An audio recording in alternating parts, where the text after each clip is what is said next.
Welcome back. We start up with a focus on Nigeria's military strength. The Global Firepower Ranking measures countries' military might each year and gives a power index number when comparing them to other countries. Nigeria's military is ranked 5th on the list of African countries with the highest military strength in 2018. But due to political instability, corruption, and lack of latest equipment for its military, it's still ranked 5th strongest country in Africa with military strength of 1,400 armored vehicles, 360 tanks, and 6,000 logistical vehicles at disposal. Nigeria's Air Force boasts of nearly 300 aircrafts and 25 high-powered naval vessels with defense budget estimated at $2.33 billion. Nigeria? 5th best military in Africa?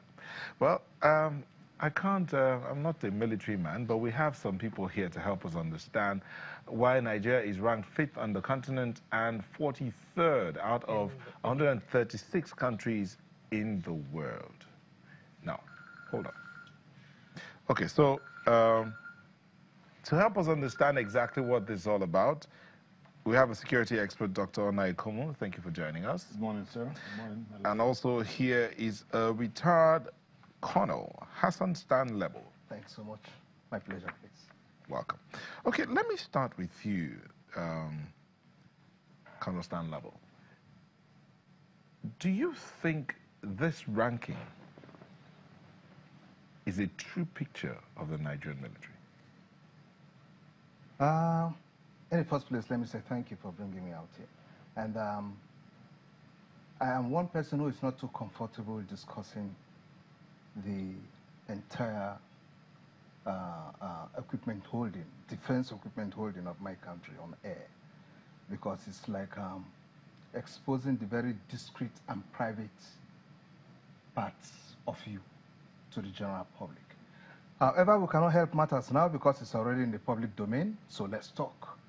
However, I would also want to say that in as much as I would personally want to praise these guys for the very good job they've done, it does not really reflect what we have. But the difference is infinitesimal, yes.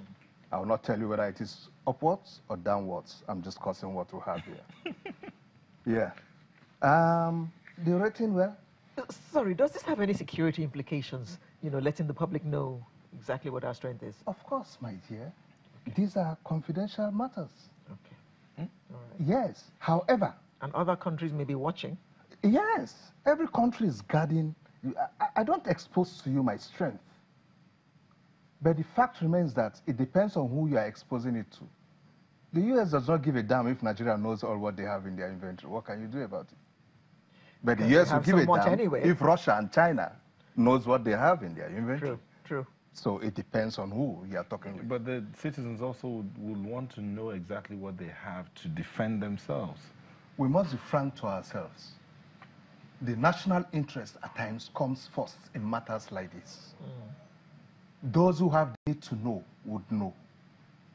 Ordinary folks like us on the streets might not really know. Let's be fair to ourselves. And if they have to reach to 180 or 90 ordinary folks on the street, then eventually the media will be used. So in the interest, in the national interest, those who should know should know. Those who make attempts to know, following the FOI and so on, might be told. In that case, you are talking to a small organization and so on. Yeah. Yes, I'm just being very frank about it. Dr. Ekhomu, Nigeria's population is about 180 million. And they say that we have military personnel, total military personnel of 181, but out 181,000, and out of that number, only 124,000 are active,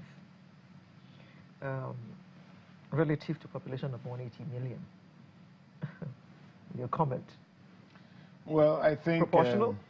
Yeah, I don't think there's a proportionality to the military strength in terms of the population. When you look at proportionality, you look at policing, because that has to do with the internal publics, and then has to do with maintenance of law and order and things like that. But when you look at the military, you really look at it in terms of lethality. how lethal it is, how nimble it is, how equipped it is, the kind of doctrine. Sorry, Dr. Ekhomu, just hold that thought, please. We need to go on a short break. No problem. We'll be right back.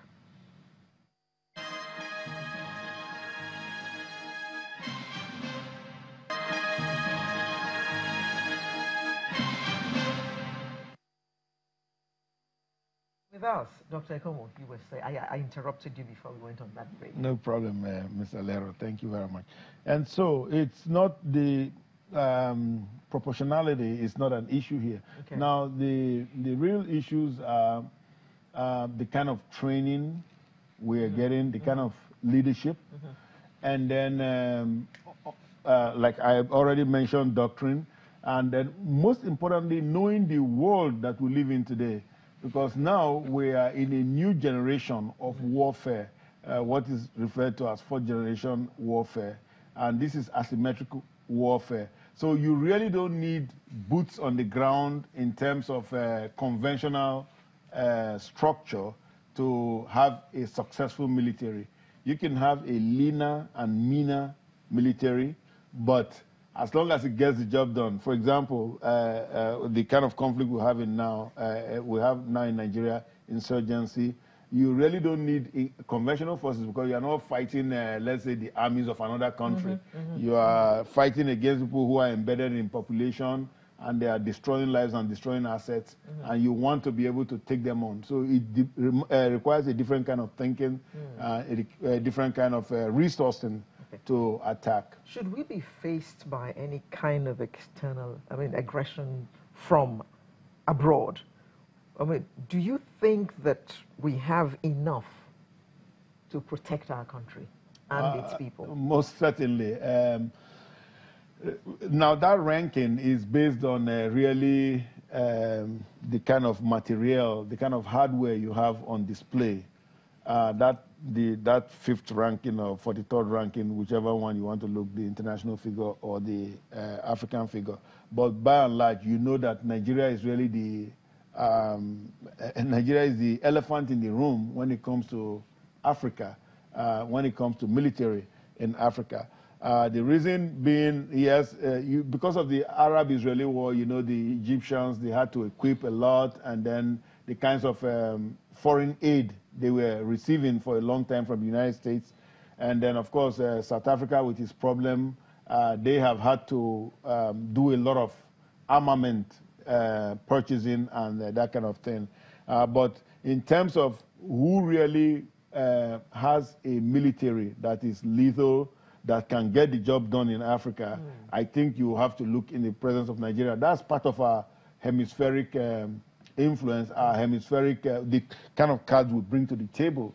Now, having said that, but when you start counting who is buying more aircraft, who is buying more APCs, who is buying more tanks, that's why you have that kind of, a slip. But when you say, when we look at all the regional groups, is it ECOWAS, is it ECAS?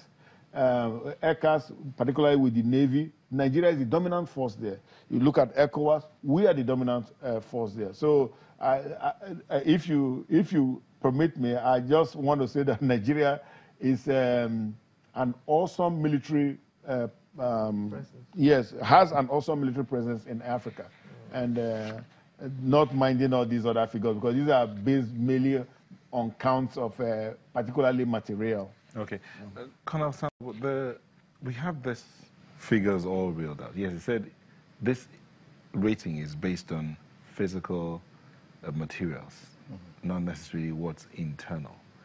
But let's, if we can, look at a bit of the interior. How well prepared are the military personnel in Nigeria? Because indeed they are spread across. They are on the African continent. They are in other countries around the world doing part of the UN mission and all that. So how well prepared would you say they are?